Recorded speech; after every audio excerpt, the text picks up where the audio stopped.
భూమి మీద కన్ను మూసాక ఎవడెక్కడికి పోతున్నాడో బైబిల్ చెప్పింది. జ్ఞానం మేఘము విడిపోయి అదృశ్యమగునట్లు పాతాళం అనేది ఒకటి ఉందిరా. చచ్చాక నీకు ఆ పాతాళానికి దిగిపోయిన వాడు మరి ఎప్పుడును రాడు భూమి మీదకి. పగ తీర్చుకోవడానికో ప్రేమించడానికో రాడు.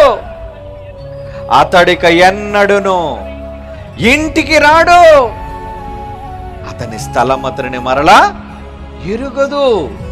అంటే చచ్చాక ఆత్మ ఈ లోకాన్ని విడిచిపెట్టి వెళ్ళిపోతే మరలా భూమి మీదకి వచ్చే అవకాశమే దేవుడు ఇవ్వలేదు. ఎనీ స్పిరిట్, ఎవరి ఆత్మకైనా.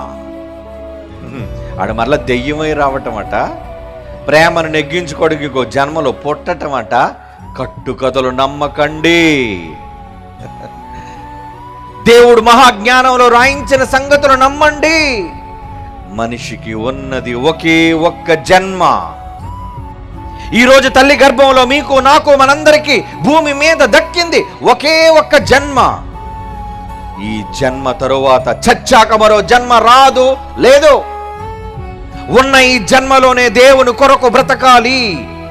చచ్చాక ఏం జరుగుతుందో బ్రతికుండగానే ఇదిగో బైబిల్ అనే మహాజ్ఞాన గ్రంథాన్ని చదివి తెలుసుకోవాలి.